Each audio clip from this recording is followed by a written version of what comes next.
1 John 1:1. The word that gives life was from the beginning, and this is the one our message is about. Our ears have heard, our own eyes have seen, and our hands touched this word. The verse refers to Jesus. Jesus, the Word, became audible, visible, tangible. The Word became human, became a person, became Jesus. The Word was invisible, an idea, an ideal that had become a person. The living Word. Salamat, Panginoon, dahil kayo ay buhay. At dahil dyan, kami man na nananalig ay mayroong buhay. Paliwanagan niyo po ang aming isip sa kahulugan na ang aming sinasamba, ang aming tagapagligtas na si Jesus, Ama, paliwanag niyo sa amin kung anong kahulugan na siya ay living word. Lead us, teach us, empower us to understand higher truth, and give us a heart that obeys. In the name of Jesus, your Son, the living Word, we pray with thanksgiving. So all these verses are saying that Jesus is the living Word. Pag sinabing Jesus is the light, ibig sabihin may darkness na kabaligtaran niya. Pag sinabing Jesus is the way, merong ibang ideya na hindi way, dead end. Pag sinabing Jesus is life, ibig sabihin merong ibang pinaniniwalaan na actually hindi life, imbes life, death pa nga. So if Jesus is the living Word, we should watch out for the Word that is not living. Dahil yon ang nakakalito sa pagpili ng susundan. John 1:1 and 14. In the beginning was the one who is called the Word. The Word was with God, and the Word was truly God. The Word became a human being and lived here with us. And all the truth of God came down to us. So by substitution, pwede mong sabihin, in the beginning was the one who is called the Word or Jesus, and Jesus was with God, and Jesus was truly God. And Jesus became a human being and lived here with us. And all the truth of God had come down to us.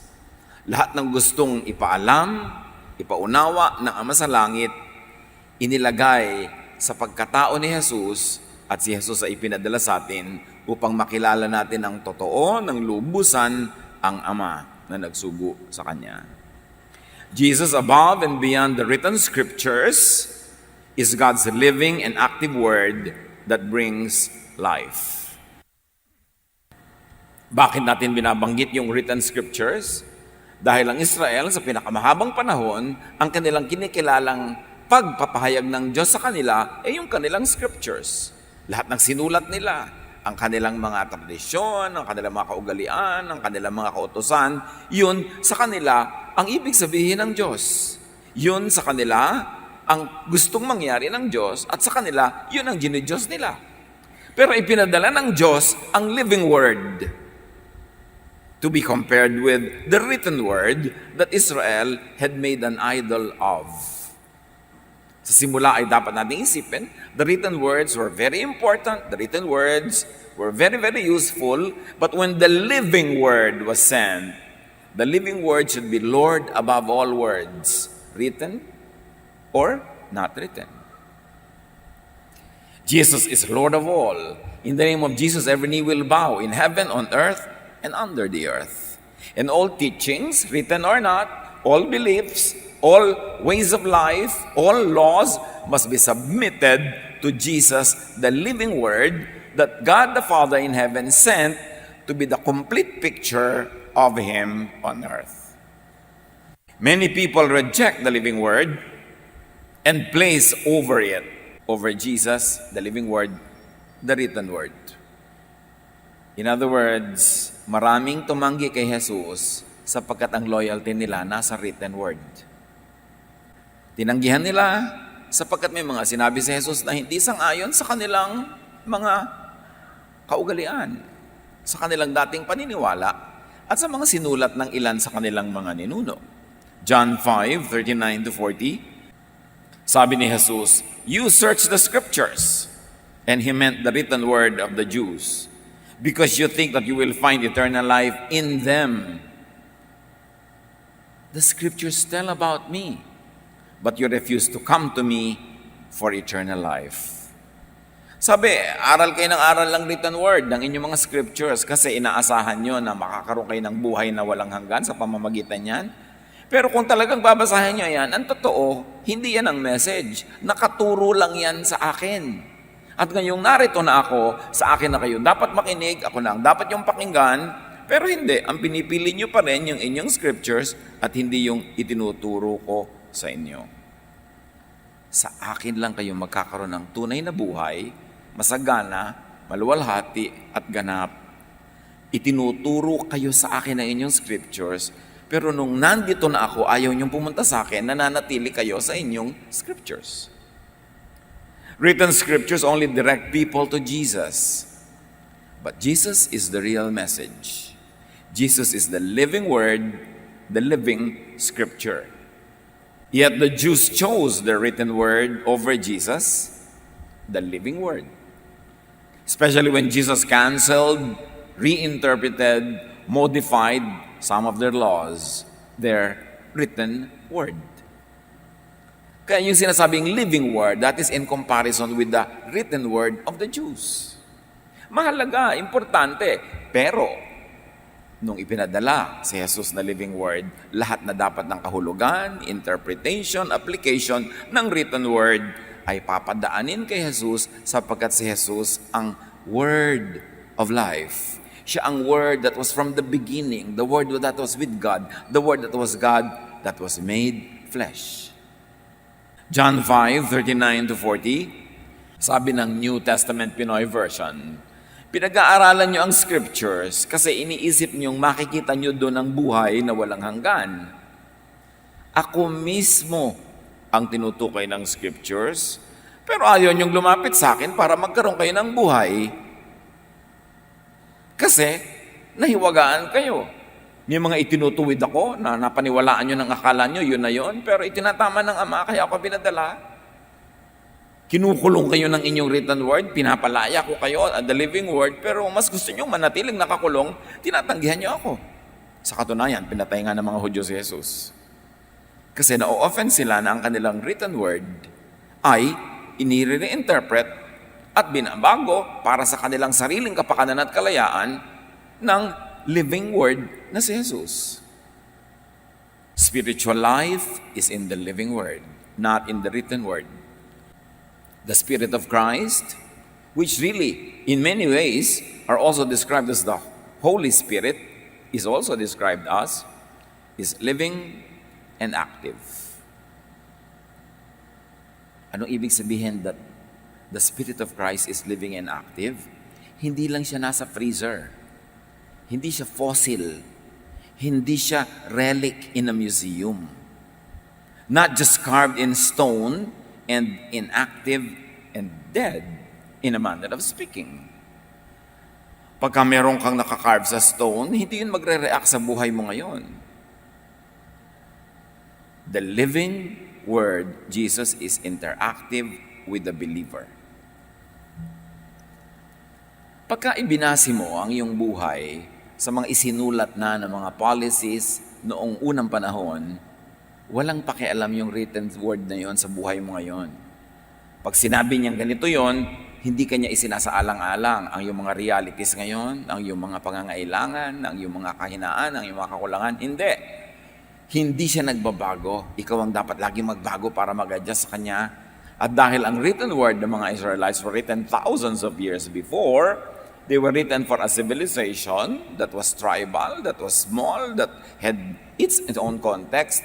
Nung naiba na ang panahon, naging very oppressive na siya sa maraming tao. May panahon na siya very effective, pero mga panahon na yung espiritu niya ay hindi na nangyayari, yung letter na lang niya ang nagiging amo. Parang pag pinasunod mo sa buhay mo ngayon, yung lahat ng recipe ng nanay mo sa pagluluto nung unang panahon, marami na dapat na na-adjust. The same idea is to cook, the same idea is to have a delicious meal, pero hindi kailangang sundin ang lahat ng patakaran niya nung araw, lalo ng lola mo, ng kalolalahan mo, kasi nag-iiba ang panahon. At ganun ang nangyari sa mga Israelites. Natali sila sa kanilang written traditions, sa kanilang written law, kahit patuloy ng naiba ang realidad ng kanilang buhay. So, in the fullness of time, God sent forth His Son to be the light, to be the way, to be the truth, to be the life, because the traditions of Israel was already taking their life away from them. Nagiging alipin na sila ng mga letrang nakaukit sa bato. Imbes na yung letrang nakaukit sa bato ay maging gabay at tulay nila para sa isang masagana at maayos na buhay, naging pasanin, naging amo, naging pahirap. Kaya yung mga nakasulat sa bato nila na dapat pagka Sabat wala kang gagawin, iniba ni Jesus. Sabi niya, Sabat was made for man, not man for the Sabbath. Yung mga nakasulat sa bato nilang mga scriptures na hindi mo pwedeng kainin ng alamang, ang hito, ang ganito, ang ganyan, iniba na ni Jesus. Sabi niya, hindi mahalaga kung anong pumapasok sa bibig, ang mahalaga kung anong lumalabas dito dahil yun ay galing sa puso.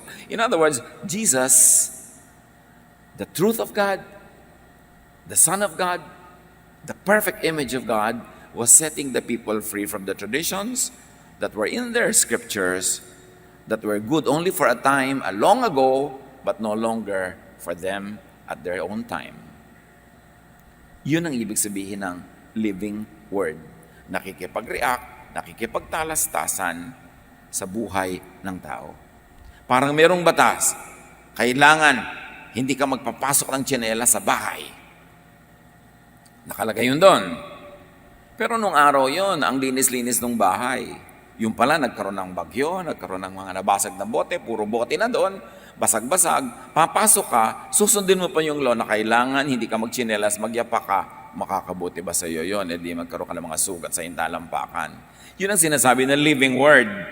Kumbaga, here's a written word, pero kung living word, sasabihin niya, ay pero may bagyo, may mga bubog, so magtsinelas ka. Living word interacts with your need. Binibigay niya ng user-friendly interpretation and application. And that's what God the Father did when He sent Jesus. Pinadala niya ang living word kasi yung written word was no longer always relevant, kind, and useful to the people. May mga natirang useful and good, kaya tuloy yun. Kaya dapat lahat ng written word ay salain sa living word. At ang dapat na mangingibabaw yung living word kasi siya ang ipinadala ng Ama bilang complete image of His goodness and kindness. Hebrews 4:12, for the word of God is alive and active. Yung kasi mga written word, parang nasa museum na yan, walang papalitan, walang gagalaw, basta kailangan, yan ang masunod, walang kukurap, kahit ano pang sitwasyon mo. Kaya yung babae who was caught in adultery, dinala nila sa public place, babatuin hanggang mamatay, kasi yun ang sabi ng written word nila. Yun ang sabi ng law. Kita mo ang sabi ng living word na si Jesus? Sino bang walang kasalanan? Mauna nang bumato. In effect, Jesus canceled that law. Walang bumato sa babaeng yun. So hindi nasunod yung batas, hindi nasunod yung written word. Ang nangibabaw yung living word, si Jesus.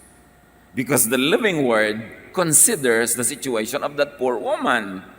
Pinili ba niya na mapariwara? Maaring na itulak siya ng mga kabiguan, kahirapan, pangangailangan, at yun ay inuunawa ng living word, binibigyan ng space.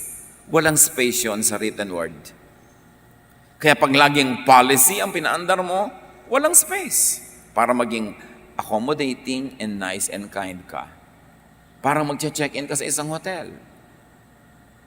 Wala namang kalaman-laman, dumating ka ng alas 6 ng umaga kasi ang flight mo ay madaling araw, meron kang naka-reserve, sasabihin sa'yo ng clerk sa desk, Sir, according to our policy, check-in time is 2 p.m. Sabi mo, pero pagod na ako. Wala namang tao yung room ko. Wala nang kalaman-laman ng hotel nyo. Ba't hindi mo pa ako papasukin na ngayon? Policy is policy, sir. Yun ang written word. Wala akong pakialam na pagod ka. Wala akong pakialam na hirap ka. Sabi ng letra, mamaya pang 2 p.m. O 1:59 na, hindi pa po 2. Yun ang ikinorek ni Jesus. In fact, Jesus called and taught Paul long after Jesus went up to the Father. In other words, ang mga alam ni Paul na itinuro sa atin, wala sa kanilang written scriptures. Bago. Sabi pa nga, ay dinala si Paul sa third heaven. Sabi sa 2 Corinthians 12:2-4. Ipinakita sa kanya ang mga bagay na sabi ni Paul, he heard things that are too wonderful to tell. Not written before. Ibig sabihin, buhay ang pakikipag-ugnayan ng Diyos sa kanyang mga anak, hindi niya ipinako sa mga nasulat na libu-libong taon only. Patuloy ang Diyos na nagpapahayag ng kanyang katotohanan, patuloy siyang gumagabay, patuloy siyang nagtuturo, at hindi pwedeng ang Diyos ay ikahon ng written word na sinulat ng mga taong tinuruan niya noong unang panahon. Hindi pwedeng sabihin ng mga propeta noong unang panahon sa Lord, Lord, hindi niyo pwedeng ibahin ang sinabi niyo sa akin 3,000 years ago kasi nakasulat na ito. So, ibig sabihin niyo, sinulat mo, Diyos above me?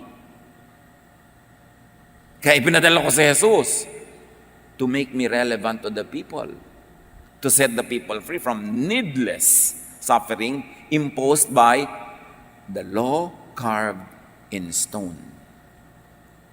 Nakataga sa bato. John 14:25-26, all this I have spoken while still with you, sabi ni Jesus. But the Holy Spirit, whom the Father will send in my name, will teach you all things and will remind you of everything I have said to you.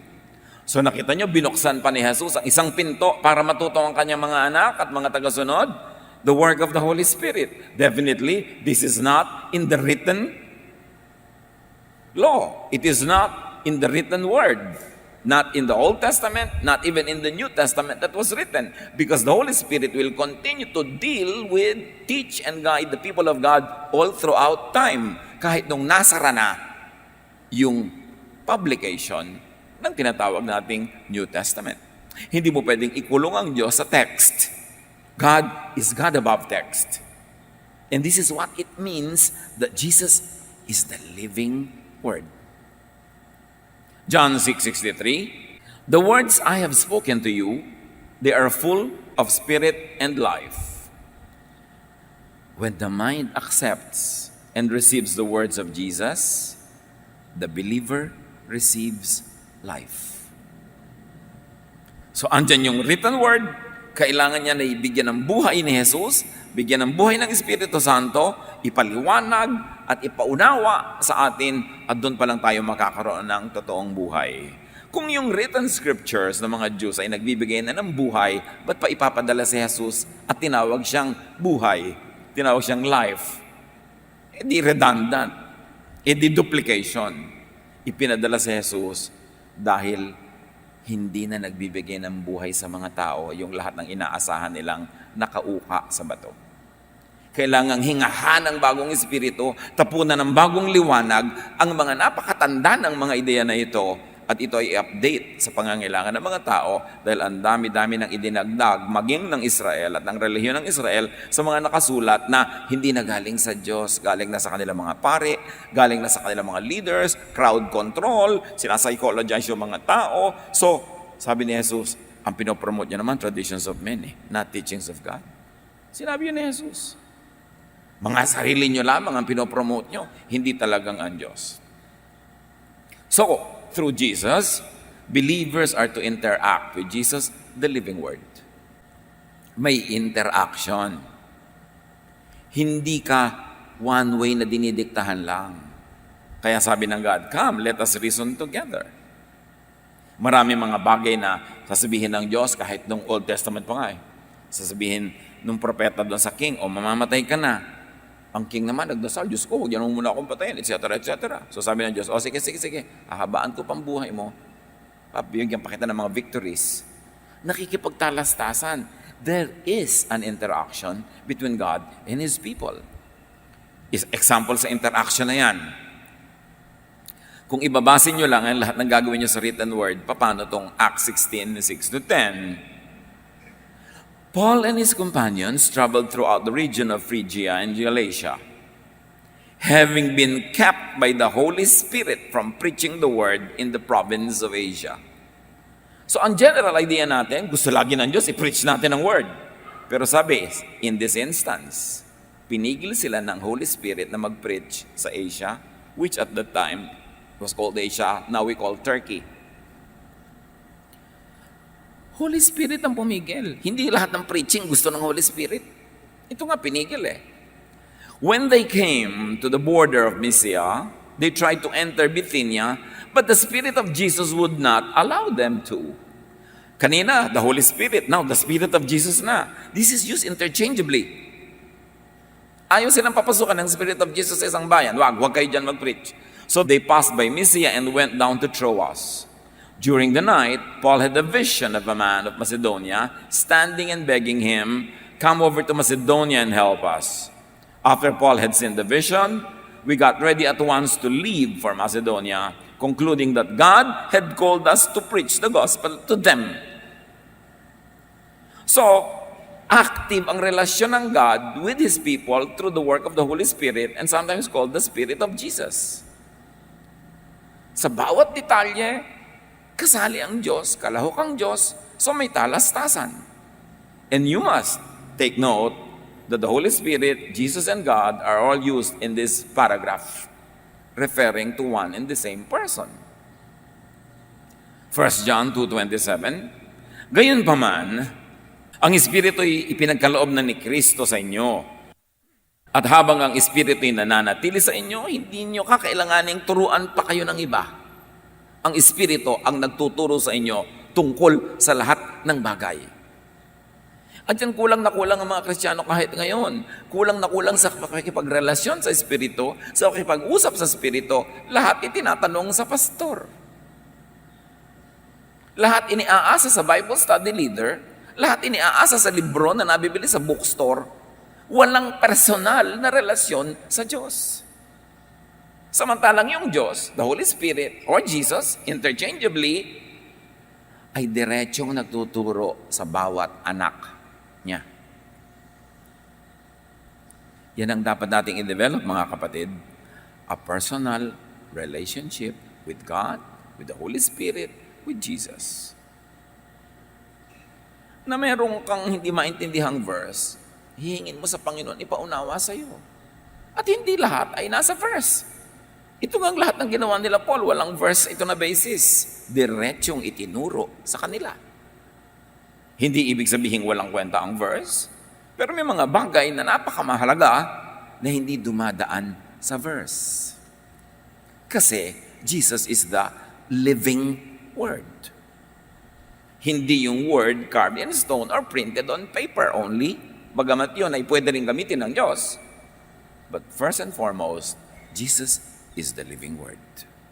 Wala kang kausap na estatwa, rebulto, or drawing. Ang kausap mo ay buhay na Jesus. Sumasagot, nagtatanong, nagbibigay ng guidance, namimigil. Tulad yan, pinigil sila Paul, nagbibigay ng direksyon, closes and opens doors. John 16:13, but when He, the Spirit of truth comes, He will guide you into all the truth. So yung guidance na yun is outside of the verses that exist. Because naka-future tense pa. He will guide you into all the truth. So ang mahalaga, mga believers of Jesus, make room for the living Word. Listen to the living Word. Listen for the living Word. Kailangan mo ng guidance? Yes. Nakakatulong na nagbabasa ka ng verses for guidance. Pero huwag mong kakalimutan na ipikit ang iyong mata, manahimik ka at pakinggan mo rin ang sinasabi sa iyo ng living Word. After, above, and beyond the printed Word. Many Christians, like the Jews, have made idols out of the written words. Yun ang idol nila, yun ang kahon nila, doon lang sila kumikilos, at pati ang Diyos, ikinulong nila sa mga kahon na yun. Many Christians have frozen and limited their faith to the written Word, neglecting to develop a personal interaction with the living Jesus. How do you develop a living interaction with the living Word in prayer? Prayer na hindi memoryado, it must come from your heart.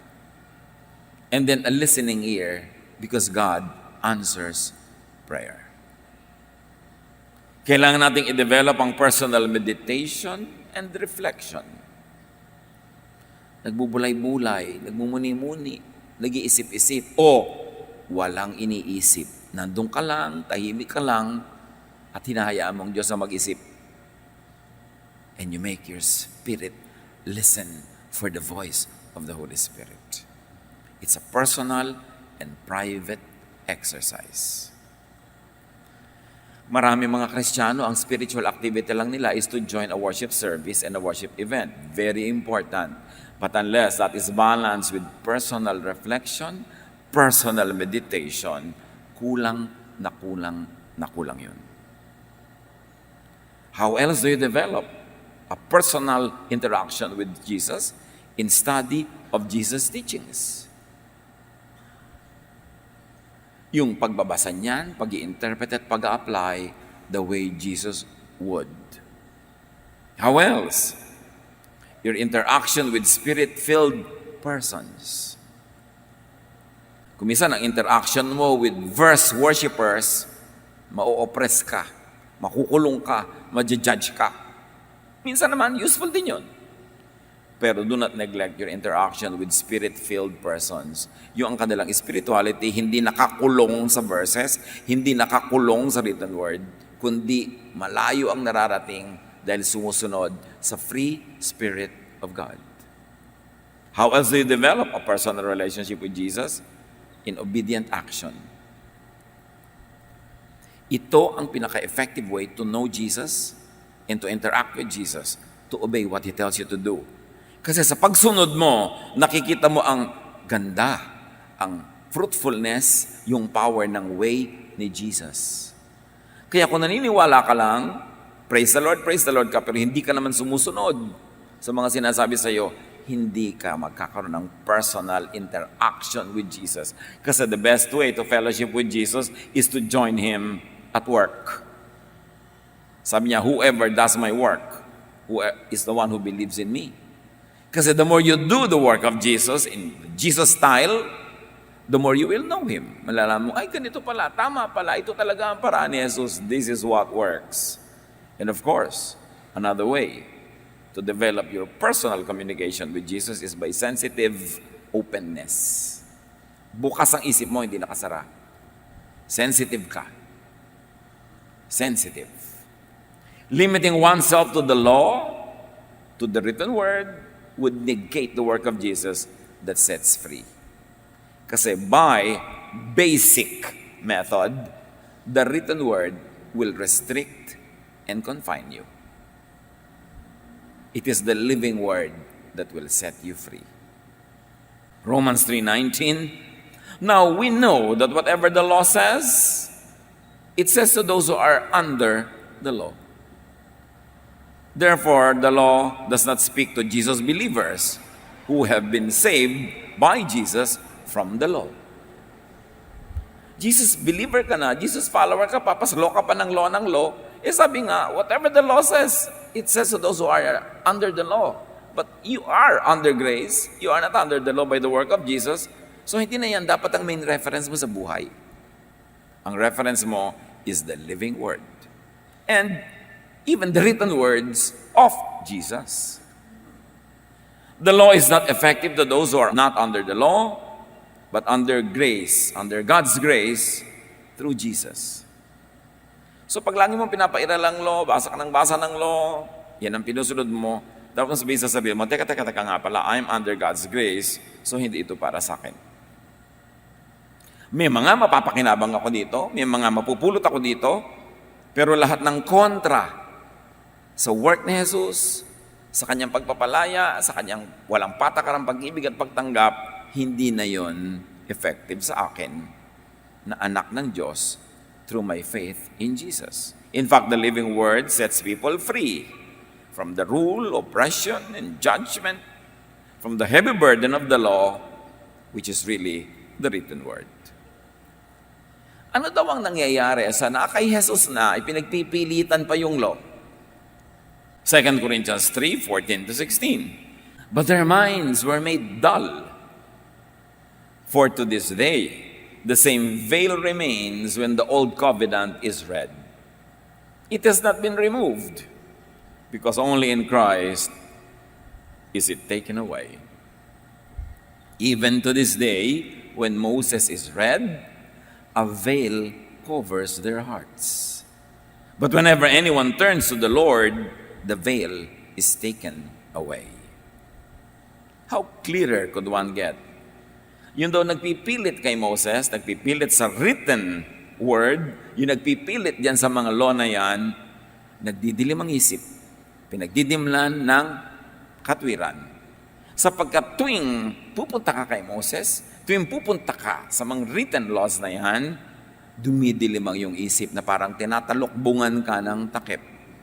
At ang takip na yan ay natatanggal lang pagka ikaw ay lumapit kay Jesus, naniwala sa Kanya, sa Kanyang pagtuturo ng pagpapatawad, ng pag-ibig, ng kalayaan, dun lang lumilinaw ang iyong mata. When people insist on the law, on the written word of the Jews, their minds are darkened. According to 2 Corinthians 3:14-16. Nakakabulag, nakakapagpalabo ng pangunawa ang pananalig kay Moses sa Old Covenant kasi meron ng New Covenant in Jesus. The true living and life-giving vine is Jesus, not petrified, outdated, written religious texts. Ito ang dapat maintindihan talaga ng mga Christians. Kasi parang halo-halo. Pinaghahalo-halo nila si Moses at si Jesus, yung law at saka yung grace, yung forgiveness at yung parusa. Kaya tuloy lito.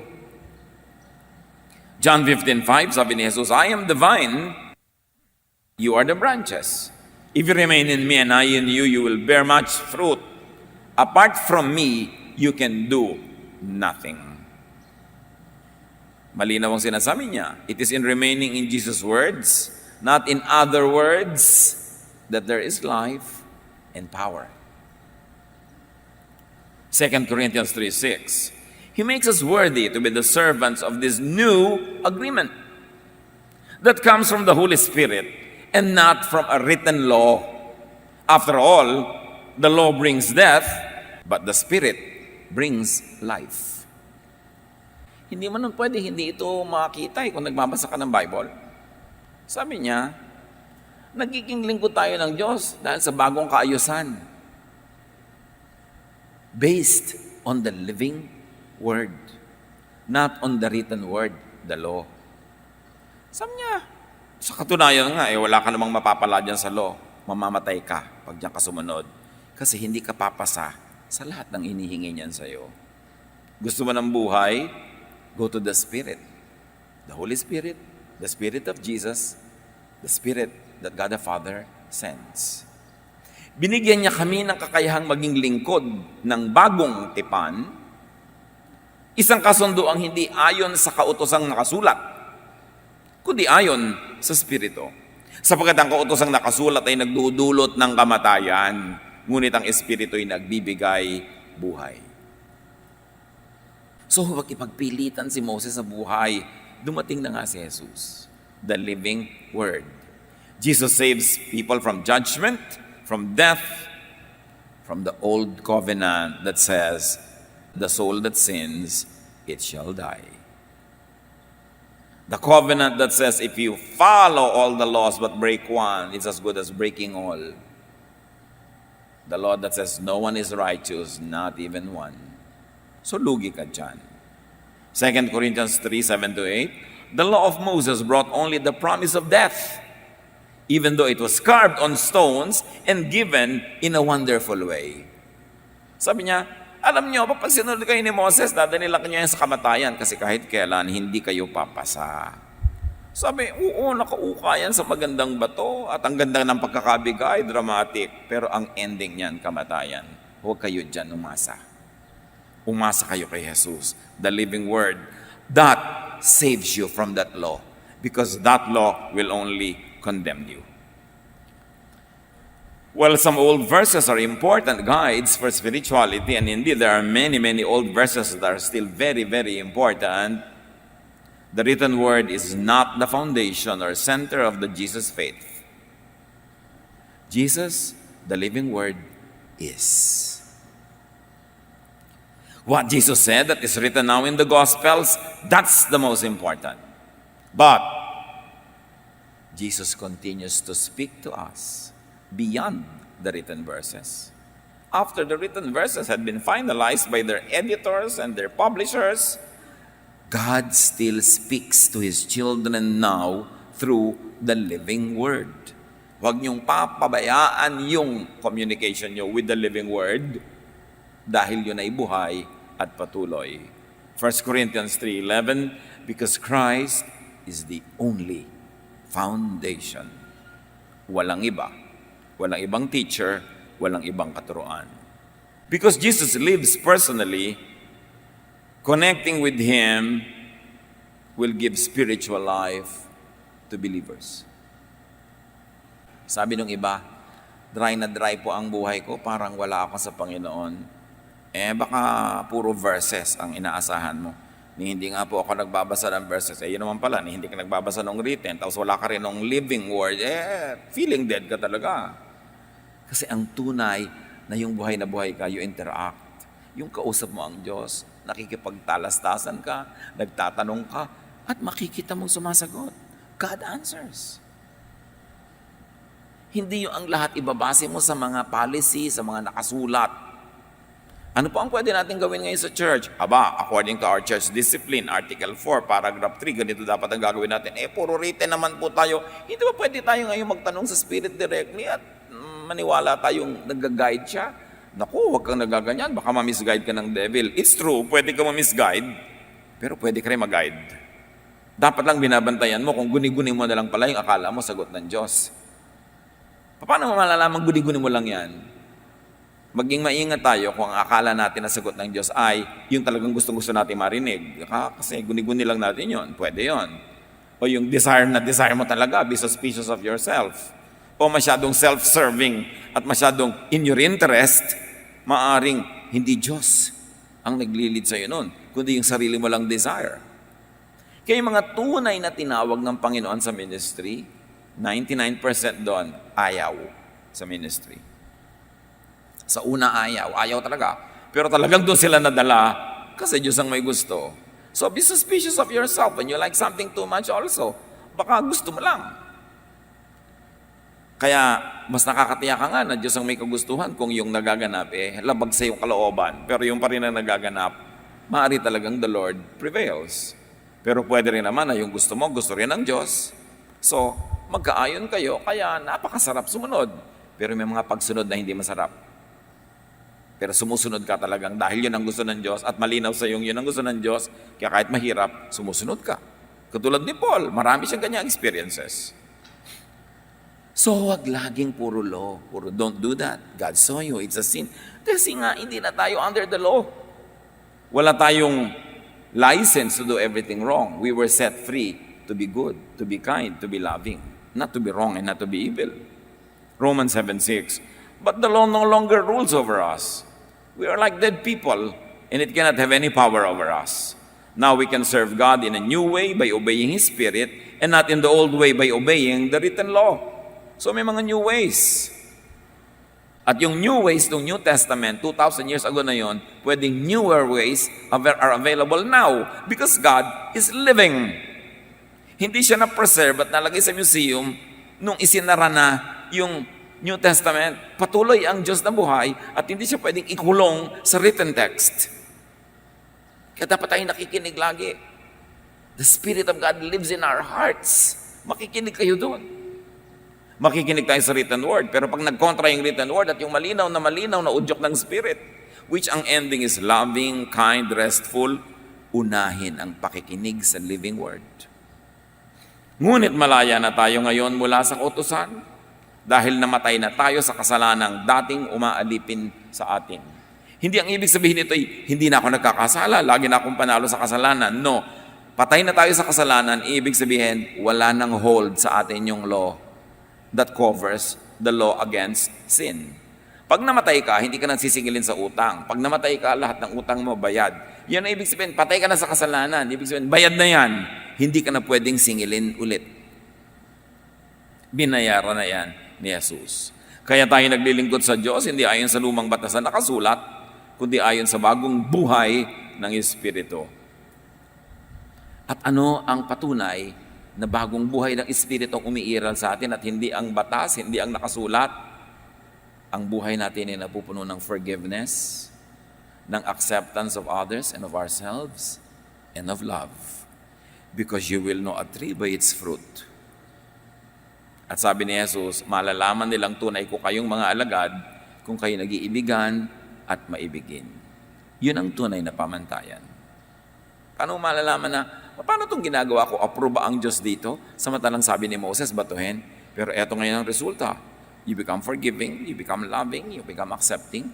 And because of that, you are restful, you have peace, you have joy. Tama ang ginagawa mo according to the living word. Kasi yan ang tunay na bunga ng Jesusness. 2 Corinthians 3:3, you show that you are a letter from Christ, the result of our ministry, written not with ink, but with the Spirit of the living God, not on tablets of stone, but on tablets of human hearts. Sabi ni Pablo, pinapakita nyo na talagang bunga kayo ng aming mga pagsisikap na kayo ay turuan at akayin kasi nakikita sa inyo na yung buhay nyo parang sulat ni Kristo, parang essay, parang tula ni Kristo, pero hindi sinulat sa ink ng written law, but with the Spirit of the living God. Hindi isinulat sa mga malalamig at matitigas na bato na hindi nag-a-adjust sa pangangailangan at mga kagipitan ng tao, kundi batas na isinulat sa puso ng tao.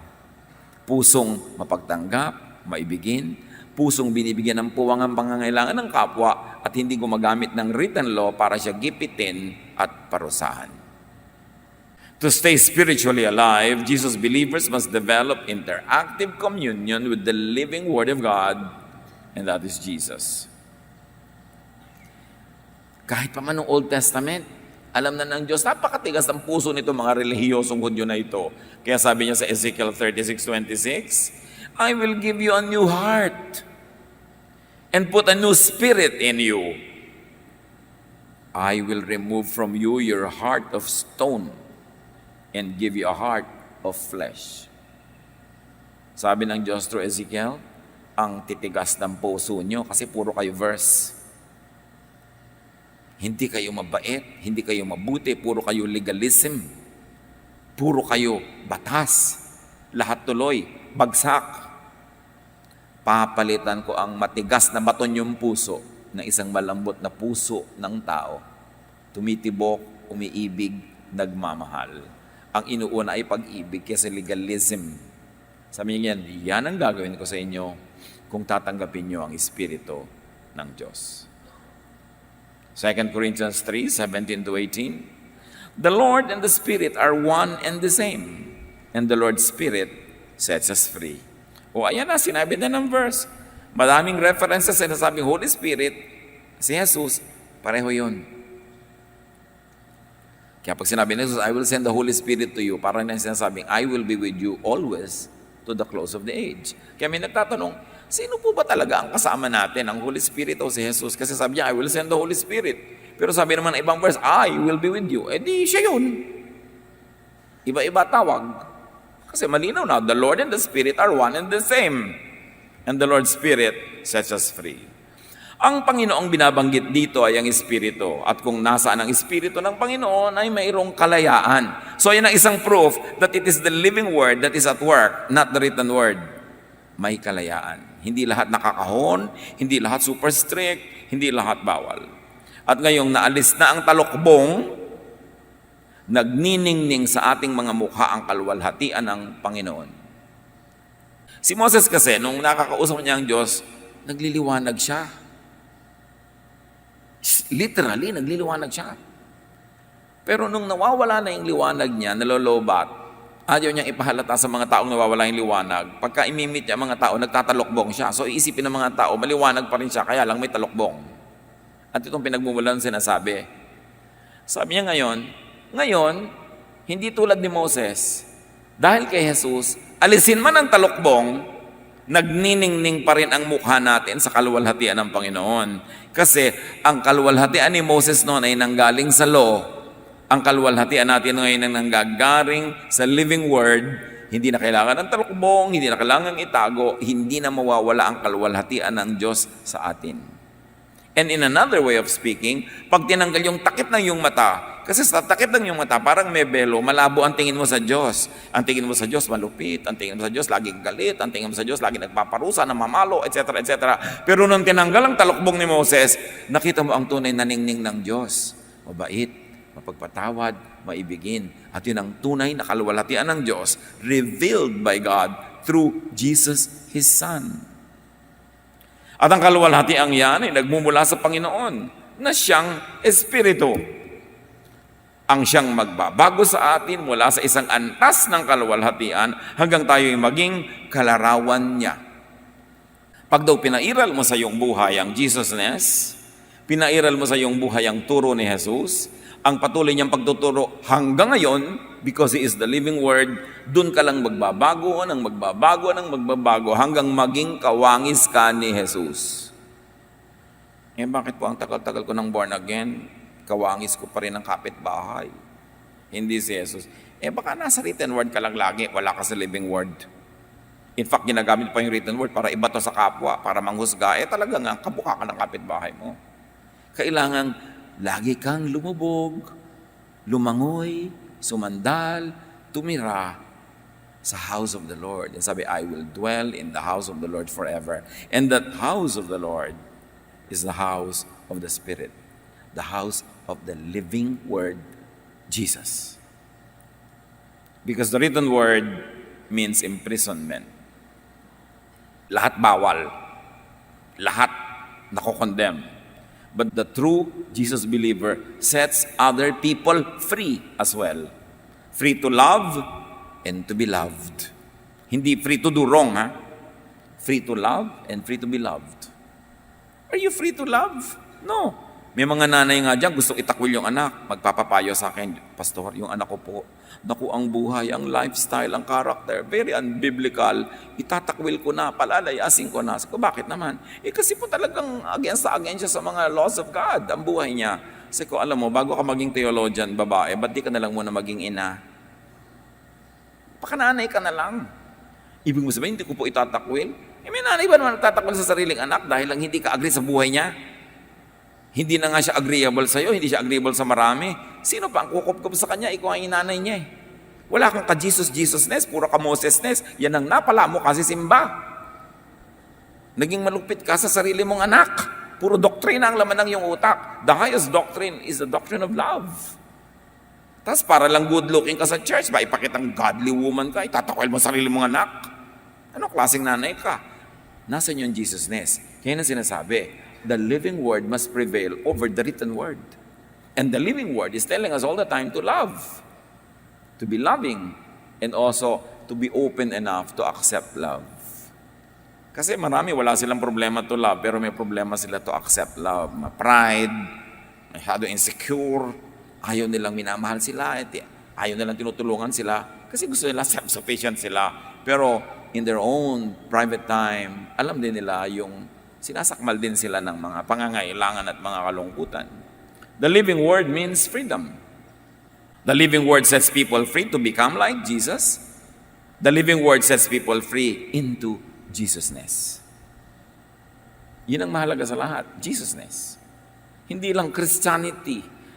Kasi yung Christianity, kasama na yung 2,000 years, pati mga error ng simbahan, ng mga relihiyon, mga gyera ng mga Protestante at Katoliko, mga gyera ng mga Kristiyano at mga Muslim, kasama na yun sa ibig sabihin ng Christianity, pero wala yun sa Jesusness.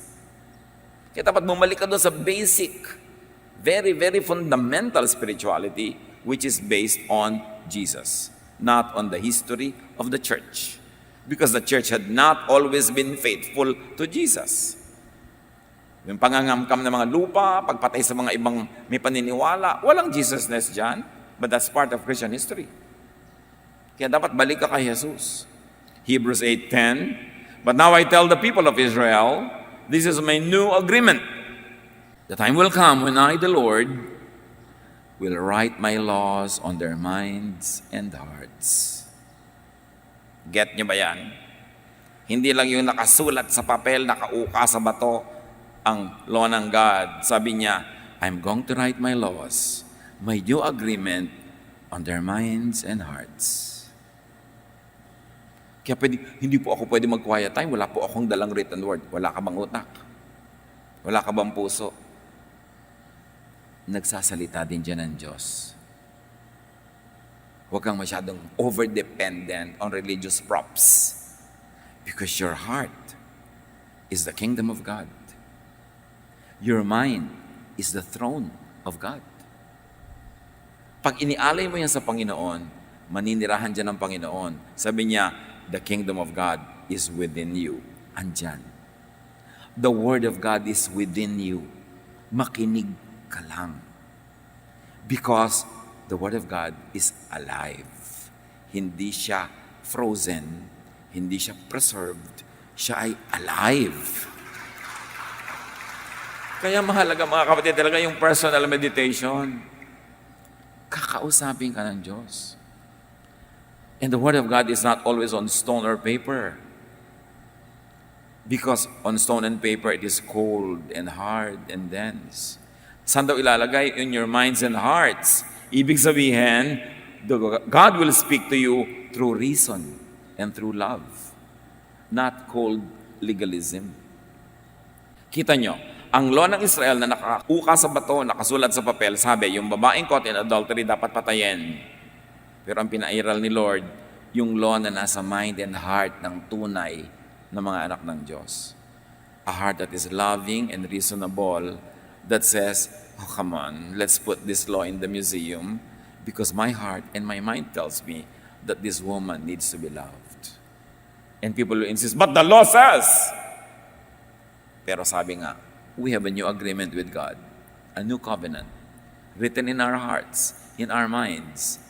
So, a true godliness will be reasonable more than legalistic, will be loving more than punitive, will be accommodating more than rejecting. Yun ang new law written in our hearts by Jesus. At yun ang law na dapat umiiral sa puso ng tunay na naniniwala kay Jesus. At sabi sa Hebrews 8:10, I will be their God, not their texts, not their tradition, not their history. I will be their God, and they will be my people. Ako na talaga, not their laws, not their traditions, not even their scriptures. My love, my reason in their hearts, in their minds. This is the new spirituality. This is the new covenant. The new covenant written in the blood of Jesus. John 6:35 and 68. Jesus replied, I am the bread that gives life. Not your texts, not your history, not your religion. I am the bread that gives life. No one who comes to me will ever be hungry. No one who has faith in me will ever be thirsty. Those that rely on the written word will be hungry and thirsty. Lagi silang kulang, gutom at uhaw. At sabi ng New Testament Pinoy Version, nagbulungan ng mga tao sa sinabi niyang, ako ang tinapay na bumaba galing sa langit. Ako ang tinapay ng buhay.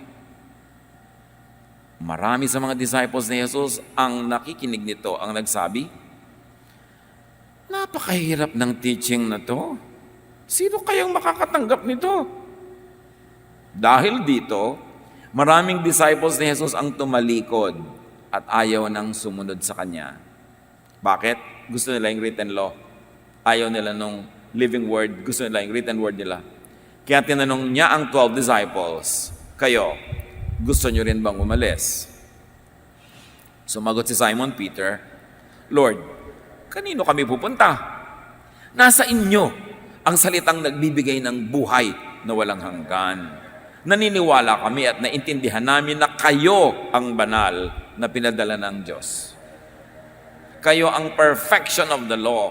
Kayo ang kapalit ng mga dapat palitan. Kayo ang pag-repair doon sa mga sira. Kayo ang nagbibigay ng buhay doon sa mga pumapatay. Kayo ang nagbibigay ng pag-ibig doon sa mga namumuhi at nagagalit. Kanino kami pupunta? Kayo lang ang nagtuturo niyan. So hindi kami alis. Kahit mahirap maintindihan. Alam niyo, mga bagay na espiritual, hindi laging madaling maintindihan. Mas madaling maintindihan yung nakasanayan na kasi hindi mo na iisipin natanggap mo na. Pero kung tama ang lahat ng dati ng katuruan, ba't pa ipinadala si Jesus? Di nagsayang siya ng pagod, namatay pa siya. Ipinadala siya kasi maraming mali na dapat itama. Ipinadala siya kasi hindi nagbibigay ng buhay yung written word ng mga Hudyo. Nagbibigay lang ng judgment at kamatayan. Jesus was sent to be the living word to give life. It must be understood at the deepest roots para maunawa ang ibig sabihin ng Jesusness and to be a Jesus believer. John 5:39-40. You search the scriptures because you think you will find eternal life in them. The scriptures tell about me, but you refuse to come to me for eternal life. You insist on your scriptures. So what do? The written word is very important up to now, but filter the written word. Salain. Filter the Old Testament Jewish scriptures. Filter the New Testament Christian scriptures. Filter the post-New Testament Christian doctrines and practices in the last 2,000 years. Filter everything through the living word, who is Jesus. And this living word is living in your heart, in your mind, giving you reason, giving you light, giving you life. I-filter nyo lahat dun. The final word must come from the living word, who is Jesus. Jesus is the supreme court of all spiritual and moral matter. And where Jesus chooses to love, we choose to love. When Jesus chooses to forgive, we forgive. And when Jesus teaches us to love, we love. Because He is the image of the invisible God. Whatever God likes us to know about Him, He revealed in and through Jesus, the living word. Maraming un-Jesusnesses before, during, and after the time of Jesus. Kaya lahat yun dapat salain. Tulad nung babatuhin mo hanggang mamatay ang taong nagkakasala ng adultery, sinala kay Jesus, o hindi na ipinapatay. Kaya nandun si Jesus. Know the written gospel words of Jesus, very importantly. Lagi may nagtatanong, ano pong una kong dapat basahin sa Bible? Genesis po ba? Naku anak, ang layo mo pa sa gospel. Baka kamatayan mo na, hindi ka pa makarating kay Jesus. Anong favorite book mo, iha? Leviticus po. I'm sure ang lupit mo. Diba? Anong gusto mo talaga? Go to the Gospels. Kasi nandun si Jesus at nandun ang turo niya at nandun ang lahat ng pagtutuwid niya sa liko, pagpapaliwanag sa madilim, pagtatama sa mali, at pagbibigay buhay sa walang buhay. And then seek and listen for the living word of Jesus, sometimes called the Holy Spirit, through living interaction. May participation ka dyan. So you pray. Personally communicate with Jesus, with the Spirit. But very importantly, para walang abuse yan, living word na yan, test for truthfulness, then apply the living word of Jesus. Suriin ang personal mong bias. Baka akala mo guidance ng living word, vested interest mo lang pala.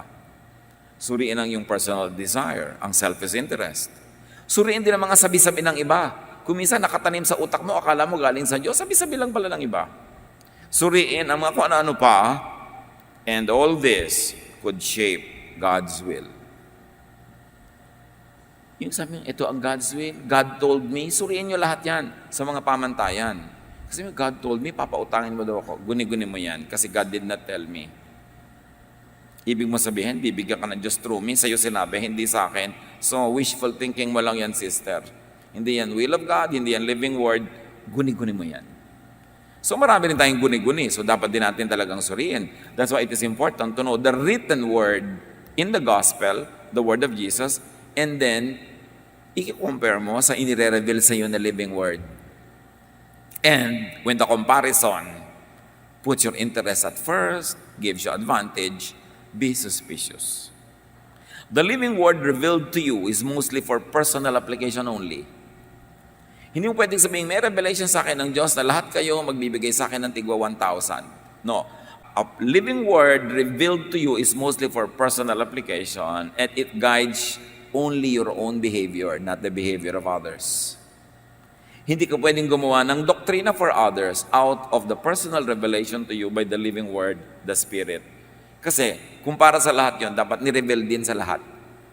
Kaya, don't universalize a personal leading by the Holy Spirit. Pang sayo lang yon. And very importantly, do not impose it on others. And in very different situation other than the original situation in which you receive the revelation or the vision or the guidance. Hindi natin isinasara ang pinto natin dyan sa mga vision, mga revelation, mga kinausap ako ng Diyos, but don't abuse it. And mostly, kung ikaw lang kinausap, pang sayo lang yon. Hindi mo pwedeng pasunurin yung iba sa sinabi sa yung sayo lang naman sinabi. Unless you were obviously called by God to lead, which is entirely a different story. And there is a test for authenticity of calling Jesusness. Paano mo yan matetest? The message is Jesus, not someone else. The fruit is Jesusness, not Mosesness. And that fruit of Jesusness is freedom, not prison. It is rest, not stress. It is peace, not trouble. And it is love, not hatred. The fruit of true work of the living word is goodness and mercy. Doon mo malalaman na safe to assume na itong pumapasok sa aking isipan, itong laman ng aking puso ay inire-reveal ng living word. Kasi it is loving, it is peaceful, it sets free, it is restful, it is good and merciful. Most underdeveloped area of spirituality is a living, active, and interactive relationship with Jesus. Ito ang homework nating lahat, mga kapatid. Huwag lagi kayong umasa sa nadidinig nyo sa radyo, napapanood nyo sa video, nadidinig nyo sa pulpit, nasasabi ng Bible study leader. Every child of God has the privilege and duty to develop a personal relationship with God. Direct, passing through no one. Dahil lahat tayo anak ng Diyos, walang apo ang Diyos. Lahat tayo directly related to God bilang anak. And a big hindrance of spiritual freedom and growth is the lack of understanding and appreciation of the living word. Lack of subscription to Jesus, the living word. Panginoon, turuan niyo po kami kung paano ito i-operationalize in our lives. Paano i-apply? Paano paaandarin at pagbubungahin sa buhay namin yung diretsahan, personal na relasyon sa iyong anak na si Jesus. Salamat po at pwede pala yun. Pwede ang personal na relasyon. Di namin kailangan ng tagapamagitan, ng referee. Di namin kailangan ng teacher o leader dahil lahat kami anak nyo. Teach us, O God, to develop this personal relationship with your Son, Jesus. Pagbulay-bulayan natin ito sa mandali, hinga ng Panginoon ang personal guidance how to make this very, very fruitful in your own lives. Lord, continue